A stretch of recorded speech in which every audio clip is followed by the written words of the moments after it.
I always get scared with a mic because I'm scared in case I sing. Anyway, how are we doing? Are we doing well? Are we doing well? Yeah, all good. Well, namaste all. I'm absolutely delighted to be here today. Has anybody watched the movie Enthran, the Bollywood movie? Can I see any hands? Oh, a few. Okay, great. Well, I absolutely love Bollywood movies. It's full of drama, full of energy, and I don't even need to know Hindi to get the story. But for those of you who don't know Enthran, Enthran is about a brilliant scientist who developed and created this handsome fellow over here, a robot called Chitty. Don't quote me, but Chitty might be the first Bollywood AI agent, far better than your Bond. He can do it all. He can save lives. He's a great companion.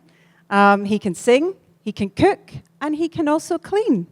So what's not to like about Chitty, right? Well, like any Bollywood movie, things take a dark turn. And yes, the scientists decided to put in human emotions without human accountability and wisdom. And guess what? Chitty falls in love and goes rogue. But the message here is Chitty is not dangerous because he was intelligent. Chitty became dangerous when human accountability and wisdom was removed. That's an ominous message for us all as we stand at the crossroads of AI and the future of work. My name is Denise, and I have over 20 years' experience in HR. And one of the reasons why I joined HR was because of the people, the human element of the workplace. And AI is set to change things quite significantly in the future, or is it? We are at an inflection point where we have two possible futures ahead of us. In one future, AI erodes trust. It isolates us and it turns us into digital batteries for a digital system. I think this is the future that we don't really want to be going towards. However, in the other one, it's a more human, a more human, fun place to work, where AI gets rid of the grind, but it elevates us and our capacity to do more creative work and also have some fun. Both futures at the moment are possible. However, we have a choice. We have a choice about the future we create. We have a choice about the values that we embed our work around AI, about how we embed AI, and more importantly, what we do next. So buckle up. I'm about to take you on a wee bit of a journey over the next 20 minutes or so. Before I take you down the dystopian potential future, I'm going to ask yourself a question. When you think about AI, what are you most afraid of? Collectively in the room, if we were all to make the wrong decisions, what's the worst possible path, nightmare path, and what would that look like? Just think about that. AI companions are on the uprise, with 50 million users globally. That's 50 million users, 2 Mumbais. And for those of you who are not familiar with AI companions, it's an algorithm, a chat box. It's not your handsome robot, Chitty. He can't even make you a cup of tea. But it's 24/7 that they're on, and they're going for companionship. But many people are actually naming them as their friends, therapists, and coach. Digital intimacy, a phrase that I never thought I would ever say, is replacing human connection. And that is a watch out for us as leaders in this room. Has anybody heard of the trust paradox? I can see some hands, no? Well, oh yeah, great, okay, a couple of hands. Well, let me explain for those who don't know what the trust paradox is. It's really simultaneously we distrust the AI tools, but yet we are working with them and fully trust their output at the same time. Personal use of AI is exploding. And let's face it, AI and anxiety around our jobs, if and when it's going to affect them, is high. So while personal adoption increases year on year, the trust is decreasing. And that is the paradox. There's a TV show, which you may or may not know, definitely recommend it, called Black Mirror. And Black Mirror is about really focusing on some cutting-edge technology and the manipulative effects it has on us. It fast forward a couple of years, and it paints a bit of a dystopian future for us. And it can be a wee bit uneasy at times because it's quite close to the bone. There's one particular episode called Nosedive, which when I watched was actually quite terrifying. In the nosedive world, everybody rates everybody after each interaction. So if you walk past your neighbor walking the dog and he doesn't smile, you might want to give him a 2-star. Or if you go for a coffee and someone forgets your sugar, God forbid, then you might give them a 1 or 2 stars. The thing in particular about this nosedive world is the ratings dictate where you live, who you befriend, and also if you can fly economy, premium, or business. So the rating is quite important. Does that sound familiar? Has anybody ever taken an Uber or a Grab ride and you're rated a 3 or a 4? Or maybe that's just me. And you think, oh, what have I done? Or carefully crafted a LinkedIn post, but you only get a couple of likes. Think about Instagram. All of this is really, actually, we're looking for gratification constantly. And it also changes our behavior. So when I thought back to the nosedive, I thought, why is it terrifying? But then I thought about the sentiment trackers, the engagement scores, the dashboards, the 360 feedback, everything that we monitor in the organization. And it was terrifying because it was uncomfortably familiar.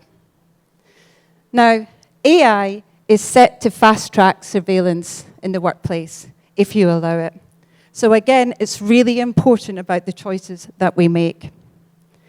When everything becomes measurable, everything becomes a performance. We don't get more honesty, we get more pretending. We optimize how things look, not how things are, and that erodes trust. So ask yourself, with the AI tools that you're working with today, are you building a nosedive culture where you're rewarding hollow perfection and compliance? When was the last time someone in your team came up to you and said, oh, I really need some help, and was vulnerable enough to share a messy working progress document? Or when was the last time you were able to ask for help? And if you can't remember, you might have a culture problem. And AI is set to make it worse, not better. In fact, AI could become a performance enhancement drug for a toxic system. Right, that's not the future we want, I'm sure. So let's shake it off. Good news is we have a choice. And yes, there is a more human and more positive workplace that we can create. We are perhaps the first generation of leaders here today that will not just decide what AI does, but it decides who we become alongside it. For the very first time in history, AI can draw, write, analyze, and make decisions beyond human capability. There is so much great work that's been done with AI for social good. It's predicting climate disasters. It's enhancing drugs for illnesses. It's also bringing communities together and enhancing mobility. That is co-evolution of human and AI. When each is amplifying each other's strengths and we're learning from each other. And that's the ecosystem that we want to build together. So remember, you can decide what reality you create. You can decide what you do, what you influence, but more importantly, what you don't do. AI is not going to solve every problem that we have, but what we do next. And there's 3 pillars that will really help you build the right ecosystem for AI and us humans to thrive. And those 3 pillars are values, purpose, and human-centered design. Values, someone spoke about it earlier today. We all have our values here. Our corporations and organizations spend a lot of money to design and develop values in their organization. And there's some cultural and ethical considerations that we're grappling with in the future of work. And we're not going to solve them today. But you can all ask yourself these 3 questions. What does your organization value? Does it value innovation, the raw creativity and messiness, which takes time? Or do you value speed and output? Do you value perfection, which could potentially be that AI slop? Or what's real? Does trust, autonomy, honesty, psychological safety, do we sacrifice them when they slow us down? These are the questions that you should be asking yourself when you think about how you want to engage with AI. I had the real pleasure of working with Unilever International on their future of work and AI strategy. Before we even engaged with AI, we got clear about how do we want to anchor the work that we do in our culture and our AI strategy. That dictated the narrative. We didn't implement AI as a cost enabler, which I'm sure many organizations here are doing, cost optimization, what's the ROI? It was as a growth enabler. And guess what? How did everybody engage with that? The AI anxiety reduced and AI curiosity increased. AI wasn't seen as they were going to replace their jobs. AI was seen as a value add and an extension of the teams. Every use case was shared that it had a growth enabler. Was this going to be growth for our business, our customers, our people? And that was really, really clear, and a great example of how you can anchor your AI work in your values. So, get crystal clear on your values first. I know we all know our values, but what does it look like in this evolving world? Ground everything you develop in AI for your values. Name them, share them, describe them, share them with your people. Be clear about what it looks like. So, we focused on values. Now I'm going to take you on to purpose. It amazes me the conversations, or the number of conversations I have with business leaders. And it's great to see that everybody wants to adopt and sees the need that they want to invest. But when I ask them why, guess what? Not many people know why they want to integrate or even use AI. And that is a problem. So, how do we rethink our systems to really achieve their purpose? Be clear on what the problem is, the real problem you're trying to solve, and where does AI's role play in this? A brilliant example of this is a hospital in Canada. A patient comes into a busy ward with a cat bite and what looks like a bit of a mild fever. The nursing team checks and the patient's fine, and they're due to check the patient in 4 hours' time. However, ChartWatch AI, an AI system, is diligently working in the background, never being distracted, not sleeping, and noticing for any patterns. That alarm indicated that the patient was really, really ill. with a lot of high blood cells. And if they didn't get any drugs administered, they would either lead to amputation or death. Nurse Shirley Bell went to the patient, administered antibiotics, and saved that patient's life. AI didn't replace Nurse Shirley Bell. AI made her the hero of the story. That is a great example of coevolution, when the AI system allows the human capability and amplifies their strength and their human judgment. Chart has saved up to 26% unanticipated deaths in the hospital. Wow. Another example, which I'm sure you've all heard of, is a company called Google DeepMind. Their purpose is profound. To ensure AI benefits everybody and helps solve the biggest challenges facing humanity. Wow. We don't all need to be a Google DeepMind, but Google DeepMind has shown us that it's not about cost optimization, but actually it's about solving real complex problems. They solved the protein folding conundrum, which has taken scientists over 50 years, and they're already accelerating drugs for illnesses. They're saving lives in Bangladesh with early climate warming detection.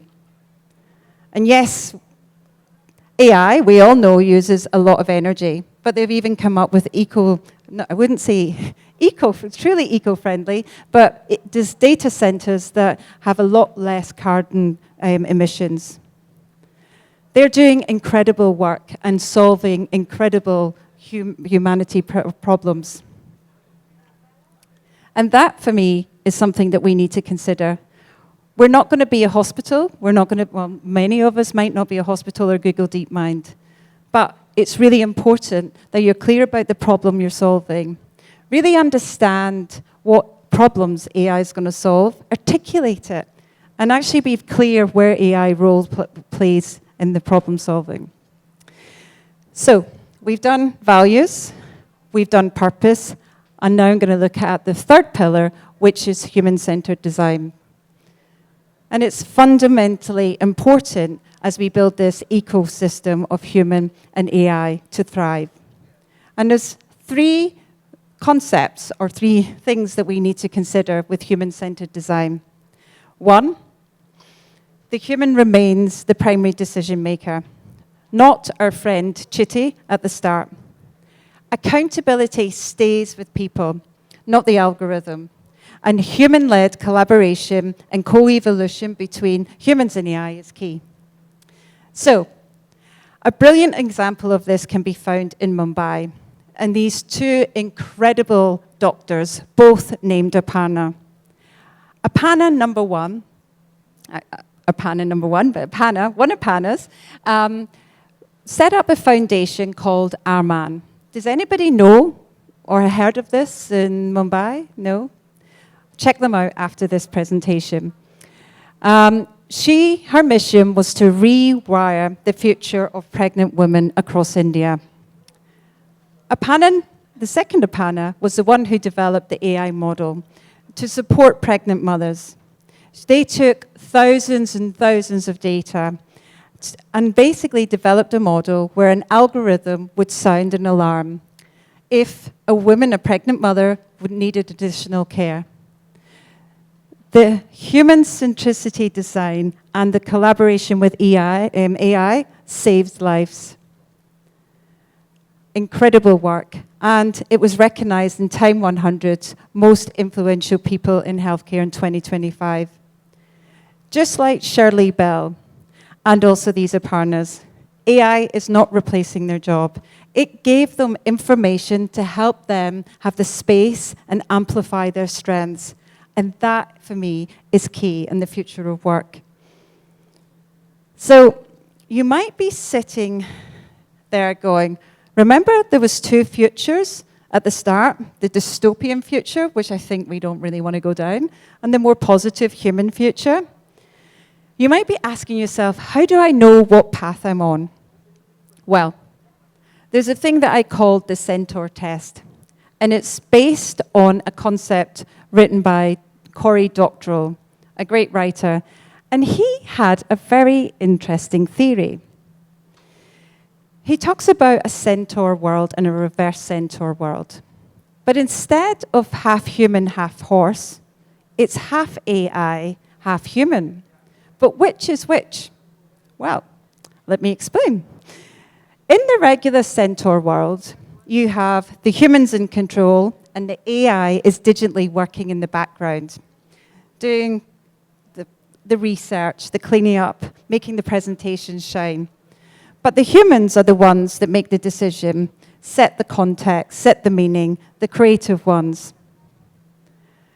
On the reverse centaur world, however, the AI is dictating what the humans do. And the humans are supporting the AI. Whoa, terrifying. But the humans are the ones that's looking at the dashboards, remember the dashboards, and dictating the work that needs to be done by the humans. And that is very important. When you're looking at your AI roadmap, ask yourself the question, is this building a centaur world where it's really grounded in human brilliance and wisdom and accountability? Or are you going down the reverse centaur world when actually you can see that human accountability takes a back seat? And there is examples of the reverse centaur world actually being developed, but I'm not going to share any today. But have a look. So the centaur test, make sure you apply the centaur test, these 3 questions. So who makes the final decision? Who is accountable when it goes wrong? Who or what? But also making sure that your people, when you're using AI, are your people getting more skills at their craft? Or are they becoming dependent on it? So that's a lot of information that I've given you with regards to the 3 pillars. But here's the twist. There's always a twist. Another Bollywood movie. It's like a 3-legged stool.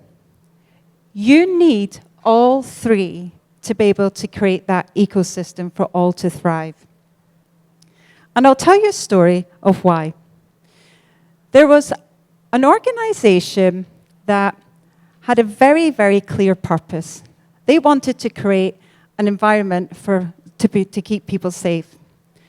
It was a manufacturing company, so they installed cameras, AI cameras, to make sure that everybody had a hard hat on.